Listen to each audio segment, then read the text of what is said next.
ಎಲ್ಲರಿಗೂ MV YouTube ಚಾನಲ್ಗೆ ಸ್ವಾಗತ. ಈ ದಿನ ವಿಶೇಷವಾಗಿ ನವರಾತ್ರಿಯಲ್ಲಿ ನವದೇವಿಯರನ್ನು ಯಾವ ರೀತಿಯ ಹೂವು, ವಸ್ತ್ರ, ನೈವೇದ್ಯಗಳಿಂದ ತೃಪ್ತಿಪಡಿಸಿದರೆ ನಮಗೆ ಏನು ಫಲ ಸಿಗುತ್ತದೆ ಅನ್ನುವುದರ ವಿಷಯವಾಗಿ ಸಂಕ್ಷಿಪ್ತವಾಗಿ ನೋಡೋಣ. ಏಕೆಂದರೆ ಬೇರೆ ಎಲ್ಲ ವಿಷಯವೂ ನಿಮಗೆ ವರ್ಷನೋ ಸುಮಾರು ಜನರು ಹೇಳಿರೋದನ್ನು ಕೇಳಿ ಎಲ್ಲವೂ ಇರುತ್ತೆ. ಆದರೆ ನಾನು ನಿಮಗೆ ಸಂಕ್ಷಿಪ್ತವಾಗಿ ಯಾವ ರೀತಿ ಪೂಜೆ ಮಾಡ್ಕೋಬೇಕು ಅನ್ನೋದನ್ನು ಸರಳವಾಗಿ ಮಾಡಿಕೊಂಡ್ರೆ ಫಲವನ್ನು ಪಡಿಬೋದು ನಾವು ಅನ್ನೋದನ್ನು ನಾನು ಇಲ್ಲಿ ಹೇಳ್ತೀನಿ. 9 ದುರ್ಗೆಯರ ನವದುರ್ಗೆಯರ ಅವತಾರದಲ್ಲಿ ಪ್ರಥಮ ದಿನದಲ್ಲಿ ನಾವು ನವರಾತ್ರಿಯ ಪ್ರಥಮ ದಿನದಲ್ಲಿ ಶೈಲಪುತ್ರಿಯ ವಸ್ತ್ರ ಯಾವ ರೀತಿಯಾದಂಥ ವಸ್ತ್ರದಲ್ಲಿ ಆಕೆ ಇರ್ತಾಳೆ, ಯಾವ ರೀತಿಯಾದ ವಸ್ತ್ರವನ್ನು ಸ್ತ್ರೀಯರು, ಪುರುಷರು, ಮಕ್ಕಳು ಧರಿಸಬಹುದು ಅಂತಂದರೆ ಕಿತ್ತಳೆ ಬಣ್ಣದ ವಸ್ತ್ರವನ್ನು ಪ್ರಥಮ ದಿನದಲ್ಲಿ ಧಾರಣೆ ಮಾಡಿ ದಾಸವಾಳದ ಹೂವನ್ನು ಪ್ರಾರ್ಥನೆ ಮಾಡಿ ದೇವಿಗೆ ಅರ್ಪಿಸಿ ತಮ್ಮ ಸಂಕಲ್ಪವನ್ನು ಹೇಳಿಕೊಂಡು ತುಪ್ಪವನ್ನು ನೈವೇದ್ಯ ಮಾಡಿದರೆ ಖಂಡಿತವಾಗಲೂ ಕೂಡ ಎಲ್ಲ ರೋಗಗಳಿಂದಲೂ ಕೂಡ ಶೈಲಪುತ್ರಿ ದೇವಿ ವಿಮುಕ್ತಿಯನ್ನು ಗೊಳಿಸ್ತಾಳೆ. ಈ ಕಾಲದಲ್ಲಿ ಯಾವುದೇ ಕಾರಣಕ್ಕೂ ಕೂಡ ನಮಗೆ ಆರೋಗ್ಯವೇ ಮುಖ್ಯ ಆಗಿರೋದ್ರಿಂದ ಯಾರಿಗೂ ಕೂಡ ಆಸ್ಪತ್ರೆಯನ್ನು ಸೇರುವಂತಹ ಒಂದು ಪ್ರಸಂಗಗಳು ಬಾರದಿರಲಿ ಅಂತ ಹಾರೈಸುತ್ತಾ ಶೈಲಪುತ್ರಿಯನ್ನು ಆರಾಧನೆ ಮಾಡಿಕೊಳ್ಳೋದು ಬಹಳ ಮುಖ್ಯ. ಶೈಲಪುತ್ರಿ ದೇವಿಯನ್ನು ಪ್ರತಿನಿಧಿಸುವ ಗ್ರಹ ಜ್ಯೋತಿಷ್ಯದ ಪ್ರಕಾರದಲ್ಲಿ ನಾವು ನೋಡಬೇಕಾದಾಗ ಗ್ರಹ ಯಾವುದಂತ ನಾವು ನೋಡುವಾಗ ಸೂರ್ಯಗ್ರಹ ಆತ್ಮ, ಪಿತೃ, ಆರೋಗ್ಯ, ಸಮಾಜದಲ್ಲಿ ಅಂತಸ್ತು, ಕೀರ್ತಿ, ಯಶಸ್ಸು ಈ ಎಲ್ಲವನ್ನು ಕೊಡುವಾಗ ಸಮಾಜದಲ್ಲಿ ಉನ್ನತ ಸ್ಥಾನಮಾನ ಎಲ್ಲವನ್ನು ಕೊಡುವಂಥ ಗ್ರಹ ಸೂರ್ಯಗ್ರಹ ಆಗಿರೋದ್ರಿಂದ ನಾವೇನು ಮಾಡಬೇಕು, ಶೈಲಪುತ್ರಿಯ ಆರಾಧನೆ ಮಂತ್ರಗಳ ಪಠಣಗಳ ಜೊತೆಗೆ ಸೂರ್ಯದೇವನ ಆರಾಧನೆ ಹಾಗೂ ಮಂತ್ರಗಳ ಪಠಣೆಯನ್ನು ಸಹ ಮಾಡಬೇಕು.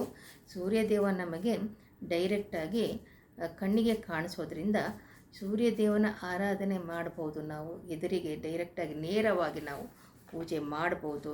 ಅರ್ಘ್ಯ ಕೊಡೋರು ಕೊಡಬಹುದು, ಮತ್ತು ಪೂಜೆ ಮಾಡಿ ಮಂತ್ರಗಳನ್ನು ಹೇಳ್ಕೊಡೋವಂಥವ್ರು ಹೇಳ್ಕೊಳ್ಬೋದು. ಈ ದೇವರಿಂದ ನಮಗೆ ಇಬ್ಬರ ಆರಾಧನೆಯಿಂದ ರೋಗ ವಿಮುಕ್ತಿಯನ್ನು ಹೊಂದ್ತೀವಿ. 2ನೇ ದಿನದಲ್ಲಿ ನಾವು ಬ್ರಹ್ಮಚಾರಿಣಿ ದೇವಿಯ ಅವತಾರ ಬ್ರಹ್ಮಚಾರಿಣಿಯಾಗಿರುತ್ತೆ. ಈ ದೇವಿಯ ಬಣ್ಣ ಅಂತ ನಾವು ತಿಳ್ಕೊಂಡಾಗ ಬಿಳಿಯ ವಸ್ತ್ರವನ್ನು ಧಾರಣೆ ಮಾಡಿ ದೇವಿಗೂ ಸಹ ಬಿಳಿಯ ವಸ್ತ್ರವನ್ನು ನಾವು ಆರಾಧನೆ ಇಟ್ಟು ತೊಡಿಸಿ ಆರಾಧನೆ ಮಾಡಿದಾಗ ಸೇವಂತಿಗೆ ಹೂವನ್ನು ಕೈಯಲ್ಲಿಡ್ಕೊಂಡು ಅದರಲ್ಲಿ ನಾವು ಸಂಕಲ್ಪವನ್ನು ಮಾಡಿ ದೇವಿಯ ಅನುಗ್ರಹಕ್ಕಾಗಿ ನಾವು ಪ್ರಾರ್ಥನೆಯನ್ನು ಮಾಡಿ ಅರ್ಪಿಸಬೇಕಾಗುತ್ತೆ. ನೈವೇದ್ಯ ಅಂತ ತಗೊಂಡಾಗ ಬೆಲ್ಲವನ್ನು ನಾವು 2ನೇ ದಿನ ಬ್ರಹ್ಮಚಾರಿಣಿ ದೇವಿಗೆ ಅರ್ಪಿಸಿದಾಗ ಯಾವ ರೀತಿಯಾದಂಥ ನಮಗೆ ಫಲ ದೊರೆಯುತ್ತೆ ಅಂದರೆ ನಮಗೆ ದೀರ್ಘಾಯುಸ್ಸನ್ನು ಕೊಡುವಂಥ ದೇವಿ ಬ್ರಹ್ಮಚಾರಿಣಿ. ಈ ಒಂದು ತಾಯಿಯನ್ನು ಪ್ರತಿನಿಧಿಸುವಂತಹ ಗ್ರಹ ಅಂದಾಗ ಚಂದ್ರಗ್ರಹ ನಮಗೆ ಶಾಂತ ಸ್ವರೂಪವನ್ನು ಸೂಚಿಸುವ ಗ್ರಹ ಆಗಿರೋದ್ರಿಂದ ಈ ದೇವಿಯ ಜೊತೆಗೆ ಬ್ರಹ್ಮಗಂಟ ದೇವಿಯ ಜೊತೆಗೆ ಚಂದ್ರಗ್ರಹದ ಒಂದು ಮಂತ್ರಗಳು, ಸ್ತೋತ್ರಗಳು ಹೇಳಿಕೊಂಡು ಆರಾಧನೆ ಮಾಡಿದಾಗ ಚಂದ್ರ ಬಲವನ್ನು ನಮಗೆ ಅನುಗ್ರಹಿಸುವುದರ ಜೊತೆಗೆ ಮಾನಸಿಕ ಕ್ಲೇಶಗಳು ದೂರವಾಗಿ ಶುದ್ಧವಾದ ಮನಸ್ಸು, ತಿಳಿಯಾದ ಮನಸ್ಸನ್ನು ಕೊಟ್ಟು ನೆಮ್ಮದಿ, ಶಾಂತಿಯನ್ನು ಸಹ ನಾವು ಪಡೆಯಬಹುದಾಗಿರುತ್ತೆ. 3ನೇ ದಿನ ಅಂತ ನಾವು ತಗೊಂಡಾಗ ಚಂದ್ರಘಂಟಾದೇವಿ. ಈಕೆಯ ಬಣ್ಣ ಕೆಂಪಾಗಿರುತ್ತೆ. ಕೆಂಪು ವಸ್ತ್ರಗಳನ್ನು ಧಾರಣೆ ಮಾಡಿ ದೇವಿಗೂ ಸಹ ಕೆಂಪು ವಸ್ತ್ರವನ್ನು ಧರಿಸಿ ನಾವು ತೊಡಿಸಿ ಕಮಲದ ಹೂವನ್ನು ನಾವು ಇಟ್ಕೊಂಡು ಕೈಲಿ ಸಂಕಲ್ಪ ಮಾಡಿಕೊಂಡು ದೇವಿಗೆ ಅರ್ಪಿಸುವುದರಿಂದ ಹಾಗೂ ಹಾಲನ್ನು ಅಥವಾ ಹಾಲಿನಿಂದ ಮಾಡಿದಂತಹ ಸಿಹಿ ತಿಂಡಿಗಳನ್ನು ನೈವೇದ್ಯವಾಗಿ ನಾವು ಅರ್ಪಿಸುವುದರಿಂದ ಏನಾಗುತ್ತೆ, ನಮಗೆ ಮನಃಶುದ್ಧಿಯನ್ನು ಕೊಡುವುದರ ಜೊತೆಗೆ ಸಂಪತ್ತು, ಕೀರ್ತಿ ಮತ್ತು ಸತತ ಅಭಿವೃದ್ಧಿ ಏಳಿಗೆಯನ್ನು ಸಹ ಕೊಡುವಂಥದ್ದು ನಮಗೆ ಚಂದ್ರಘಂಟಾ ದೇವಿಯಾಗಿರ್ತಾಳೆ. ಈ ದೇವಿಯನ್ನು ಪ್ರತಿನಿಧಿಸುವಂಥ ಗ್ರಹ ಕುಜಗ್ರಹ ಅಥವಾ ಮಂಗಳ ಗ್ರಹ. ಈ ದಿನ ಚಂದ್ರಘಂಟಾ ದೇವಿಯ ಸ್ತೋತ್ರಗಳು ಮಂತ್ರಗಳನ್ನು ಹೇಳಿ ಆರಾಧನೆ ಮಾಡುವುದರ ಜೊತೆಗೆ ಕುಜಗ್ರಹದ ಮಂತ್ರಗಳನ್ನು ಹೇಳಿಕೊಂಡು ಸ್ತೋತ್ರಗಳನ್ನು ಹೇಳಿಕೊಂಡು ಸ್ಮರಣೆ ಮಾಡಿಕೊಂಡು ಆರಾಧನೆ ಮಾಡೋದರಿಂದ ನಾವು ಶತ್ರು ನಾಶವನ್ನು ಹಾಗೂ ನಮಗೆ ಶತ್ರುಗಳೇ ಇಲ್ಲದ ರೀತಿಯಲ್ಲಿ ಸಮಾಜದಲ್ಲಿ ಬದುಕಬಹುದು ಅಂತ ನಾವಿಲ್ಲಿ ಹೇಳ್ಬೋದು. ಅದಾದ ನಂತರ 4ನೇ ದಿನ ಕೂಷ್ಮಾಂಡ ದೇವಿ. ಕೂಷ್ಮಾಂಡ ದೇವಿಯ ಒಂದು ವಸ್ತ್ರ ಅಥವಾ ವಸ್ತ್ರದ ಬಣ್ಣ ಅಂತ ನಾವು ನೋಡಿದಾಗ ನೀಲಿ ಬಣ್ಣ ಆಗಿರುತ್ತೆ. ನೀಲಿ ಬಣ್ಣವನ್ನು ಧಾರಣೆ ಮಾಡಿ ನಾವು ಜಾಜಿ ಅಥವಾ ಮಲ್ಲಿಗೆ ಹೂವನ್ನು ಕೂಷ್ಮಾಂಡ ದೇವಿಗೆ ಮನಸಾರೆ ಪ್ರಾರ್ಥಿಸಿ ಅರ್ಪಿಸಬೇಕು. ಹಾಗೆ ನೈವೇದ್ಯ ಅನ್ನುವಾಗ ಮಲ್ಪುವ ಆ ನೈವೇದ್ಯವನ್ನು ಅರ್ಪಿಸಿ ನಾವು ಈ ಗ್ರಹದ ಈ ಒಂದು ಕೂಷ್ಮಾಂಡ ದೇವಿಯ ಪ್ರತಿನಿಧಿಸುವಂತಹ ರಾಹು ಗ್ರಹದ ಆರಾಧನೆಯನ್ನು ನಾವು ಜೊತೆಯಲ್ಲೇ ಮಾಡಬೇಕು. ಇಬ್ಬರ ಮಂತ್ರಗಳನ್ನು ಕೂಷ್ಮಾಂಡ ದೇವಿ ಹಾಗೂ ರಾಹು ಗ್ರಹ ಇಬ್ಬರ ಮಂತ್ರಗಳನ್ನು ಪಠನೆ ಮಾಡೋದ್ರಿಂದ ನಮಗೆ 2 ದೇವತೆಗಳ ಒಂದು ಅನುಗ್ರಹ ದೊರೆಯುತ್ತದೆ. ಬ್ರಹ್ಮಾಂಡವನ್ನು ಸೃಷ್ಟಿಸಿದ ಗ್ರಹ ಅಂತ ನಾವಿಲ್ಲಿ ಹೇಳ್ಬೋದು. ಕೂಷ್ಮಾಂಡ ದೇವಿಗೆ ನಾವು ಬ್ರಹ್ಮಾಂಡ ಸೃಷ್ಟಿ ಮಾಡಿದಂತಹ ದೇವಿ ಹಾಗೂ ರಾಹುವಿಗೂ ಸಹ ಬ್ರಹ್ಮಾಂಡದ ಒಂದು ಬದಲಾವಣೆಯನ್ನು ಸೂಚಿಸುವಂತಹ ಒಂದು ಗ್ರಹ ಅಂತ ಕೂಡ ಇಲ್ಲಿ ಹೇಳ್ಬೋದು. 5ನೇ ದಿನ ನಾವು ಈ ಒಂದು 5ನೇ ದಿನ ಕೂಷ್ಮಾಂಡ ದೇವಿಯನ್ನು 4ನೇ ದಿನ ನಾವು ಪೂಜೆ ಮಾಡುವಾಗ ಯಾವ ರೀತಿ ಫಲ ಪಡಿತೀವಿ ಅಂತ ನೋಡುವಾಗ ಶುದ್ಧವಾದ ಮನಸ್ಸು ಹಾಗೂ ಬುದ್ಧಿ, ಚುರುಕು ಬುದ್ಧಿ, ಜ್ಞಾನ, ಯಾವ ರೀತಿಯಾಗಿ ನಾವು ಈ ಪ್ರಪಂಚದಲ್ಲಿ ಬದುಕಬೇಕು, ಹೇಗೆ ನಾವು ಜೀವನ ಶೈಲಿಯನ್ನು ರೂಢಿಸ್ಕೊಳ್ಬೇಕು ಅನ್ನೋದನ್ನು ನಮಗೆ ವ್ಯವಹಾರ ಜ್ಞಾನವನ್ನು ಸಹ ಇದು ಕೊಡುವಂಥದ್ದು ಈ ದೇವತೆಗಳಿಬ್ಬರು ಅಂತ ನಾವಿಲ್ಲಿ ತಿಳ್ಕೊಬೇಕಾಗುತ್ತೆ. 5ನೇ ದಿನ ಸ್ಕಂದಮಾತಾ ದೇವಿಯ ಬಣ್ಣ ಬಂದು ಹಳದಿ. ಈ ದೇವಿಯನ್ನು ಪ್ರತಿನಿಧಿಸುವಂತಹ ಗ್ರಹ ಗುರುಗ್ರಹ. ತಾಯಿ ಮತ್ತು ಮಗುವಿನ ಸಂಕೇತವನ್ನು ನಾವಿಲ್ಲಿ ನೋಡ್ಬೋದು. ಅದರ ಜೊತೆಗೆ ಗುರುಗ್ರಹದ ಒಂದು ಆಶೀರ್ವಾದವನ್ನು ಸಹ ನಾವಿಲ್ಲಿ ಪಡಿಬೋದು. ಜೀವವನ್ನು ನಾವು ಜೀವ ಅಂತ ಹೇಳ್ತೀವಿ. ಗುರುಗ್ರಹದ ಆಶೀರ್ವಾದ ಇಲ್ಲದೆ ಯಾವುದೇ ಒಂದು ಫಲಗಳು ನಮಗೆ ಸುಲಭವಾಗಿ ಲಭ್ಯವಿಲ್ಲ ಎನ್ನುವುದನ್ನು ಇಲ್ಲಿ ನಾವು ಕಾಣಬೇಕು. ಈ ಒಂದು ಸ್ಕಂದಮಾತಾ ದೇವಿಯ ಬಣ್ಣ ಹಳದಿಯಾಗಿದ್ದು, ಹೂವು ಗುಲಾಬಿ ಹೂವು, ಅದರಲ್ಲಿ ಪನ್ನೀರು ಗುಲಾಬಿ ಹೂವು. ಇದನ್ನು ಶುದ್ಧ ಮನಸ್ಸಿನಿಂದ ಈ ಪ್ರಪಂಚದಲ್ಲಿ ಏಳಿಗೆ ಆಗೋದಕ್ಕೆ, ಅಭಿವೃದ್ಧಿ ಹೊಂದುವುದಕ್ಕೆ, ನಮ್ಮ ಜೀವನದ ದಾರಿಯನ್ನು ಸುಗಮವಾಗಿ ನಾವು ಸಾಧಿಸಬೇಕಾದ್ರೆ ಅಥವಾ ಬದುಕಬೇಕಾದರೆ, ಸೇರಬೇಕಾದ್ರೆ ನಾವು ಈ ಒಂದು ಸ್ಕಂದ ಮಾತೆಯ ಗುಲಾಬಿ ಹೂವಿನಿಂದ ಸ್ಕಂದ ಮಾತೆಯನ್ನು ನಾವು ಪ್ರಾರ್ಥಿಸುವುದರಿಂದ ನಮ್ಮ ಈ ಎಲ್ಲ ಒಂದು ಬೇಡಿಕೆಗಳು ಈಡೇರುತ್ತೆ ಅಂತ ನಾವಿಲ್ಲಿ ಹೇಳ್ಬೋದು. ವ್ಯವಹಾರ ಮತ್ತು ಈ ಒಂದು ಉದ್ಯೋಗ ಅಂತ ನಾವೇನು ಹೇಳ್ತೀವಿ, ಇದನ್ನೆಲ್ಲವನ್ನು ಕೂಡ ನಾವು ಉದ್ಯೋಗ ಯಾರಿಗೆ ಬೇಕು ಅನ್ನೋರೆಲ್ಲರೂ ಕೂಡ ವ್ಯವಹಾರದಲ್ಲಿ ಗೆಲುವು ಬೇಕನ್ನೋರು ಹಾಗೂ ವ್ಯವಹಾರದ ಜೊತೆಗೆ ಈ ಬಿಸ್ನೆಸ್ಸು, ಕಂಪನಿಗಳಲ್ಲಿ ಕೆಲಸ, ಈ ಎಲ್ಲದರಲ್ಲೂ ಕೂಡ ಸಕ್ಸಸ್ ಆಗಿ ಧನ ಸಂಪಾದನೆ ಮಾಡಬೇಕು, ಒಳ್ಳೆಯ ಒಂದು ಹಣವಂತರಾಗಿ ಇರಬೇಕಂದಾಗ ಸ್ಕಂದ ಮಾತೆಯನ್ನು ನಾವು ಪೂಜೆ ಮಾಡೋದರಿಂದ ಗುರುಗ್ರಹದ ಜೊತೆಯಲ್ಲಿ ಇವೆಲ್ಲವನ್ನು ನಾವು ಪಡಿತೀವಿ. ಹಾಗೆ ಇನ್ನು 6ನೇ ದಿನದ ದೇವಿಯ ಅವತಾರವೆಂದರೆ ಕಾತ್ಯಾಯಿನಿ ದೇವಿ. ಈ ದೇವಿಯನ್ನು ಬುಧ ಗ್ರಹ ಪ್ರತಿನಿಧಿಸುತ್ತದೆ. ಹಾಗಾಗಿ ಬುಧ ಗ್ರಹ ಅಂದಾಗ ನಾವು ಏನು ಅಂದ್ಕೊಳ್ತೀವಿ, ಕಾತ್ಯಾಯಿನಿ ದೇವಿ ಕಾತ್ಯಾಯನ ಋಷಿಯ ಮಗಳಾಗಿರ್ತಾಳೆ. ಈ ದೇವಿಯ ಒಂದು ಅಂಶ ಏನಂತಂದರೆ ರಾಕ್ಷಸರನ್ನು ಸಂಹಾರ ಮಾಡುವುದು. ಇದರ ಸಂಕೇತ ಏನಂತಂದರೆ ದುಷ್ಟರ ಸಂಹಾರ ಮಾಡಿ ಶಿಷ್ಟರನ್ನು ರಕ್ಷಿಸುವಂಥ ದೇವಿ ಅಂತ ನಾವಿಲ್ಲಿ ತಿಳ್ಕೊಬೇಕಾಗುತ್ತೆ. ಬುಧ ಗ್ರಹದ ಒಂದು ಆಧಿಪತ್ಯವನ್ನು ಈ ದೇವಿ ಹೊಂದಿರ್ತಾಳೆ ನಮ್ಮ ಜ್ಯೋತಿಷ್ಯದ ಗ್ರಹ ಪ್ರಕಾರದವಾಗಿ. ಇನ್ನು ಬಣ್ಣ ಅಂತ ನಾವು ತಗೊಂಡಾಗ ಹಸಿರು ಬಣ್ಣವನ್ನು ಧರಿಸಿರುವಂಥ ಈ ತಾಯಿಯನ್ನು ಹಸಿರು ಬಣ್ಣದ ವಸ್ತ್ರಗಳನ್ನು ಧರಿಸಿ ಆರಾಧನೆ ಮಾಡೋದರಿಂದ ಆಕೆಯ ಅನುಗ್ರಹ ಸಿಗುತ್ತೆ. ಹಾಗೆ ಚೆಂಡು ಹೂವನ್ನು ಹಿಡಿದು ಕೈಯಿಂದ ಪ್ರಾರ್ಥನೆ ಮಾಡಿ ಮನದ ಈ ಒಂದು ಸಂಕಲ್ಪಗಳನ್ನು ಹೇಳಿಕೊಂಡು ಈ ದೇವಿಯಿಂದ ನಮಗೆ ಶತ್ರು ಸಂಹಾರವಾಗಿ, ದುಷ್ಟರ ಸಂಹಾರವಾಗಿ, ನಮ್ಮನ್ನು ಬದುಕಿರುವವರೆಗೂ ರಕ್ಷಣೆ ಮಾಡು ತಾಯಿ ಎಂದು ಬೇಡಿಕೊಂಡು ಚೆಂಡು ಹೂವನ್ನು ಅರ್ಪಿಸಿದರೆ ಆಕೆಯ ಅನುಗ್ರಹ ಆಗುತ್ತೆ. ಹಾಗೆ ಆಕೆಗೆ ಇಷ್ಟವಾದಂತಹ ಒಂದು ನೈವೇದ್ಯ ಏನೆಂದರೆ ವೀಳ್ಯದ ಎಲೆ. ವೀಳ್ಯದ ಎಲೆಯ ಜೊತೆಯಲ್ಲಿ ಸಿಹಿ ಅಥವಾ ಜೇನುತುಪ್ಪವನ್ನು ವೀಳ್ಯದ ಎಲೆಯ ಮೇಲೆ ಹಾಕಿ ಒಂದೆರಡು ಹನಿಯನ್ನು ತಾಯಿಗೆ ಅರ್ಪಿಸುವುದರಿಂದ ನಮ್ಮ ಎಲ್ಲ ಆಸೆ ಆಕಾಂಕ್ಷೆಗಳು ಈಡೇರುತ್ತೆ ಅನ್ನೋದನ್ನು ಇಲ್ಲಿ ನಾವು ಅರ್ಥ ಮಾಡ್ಕೋಬೇಕು.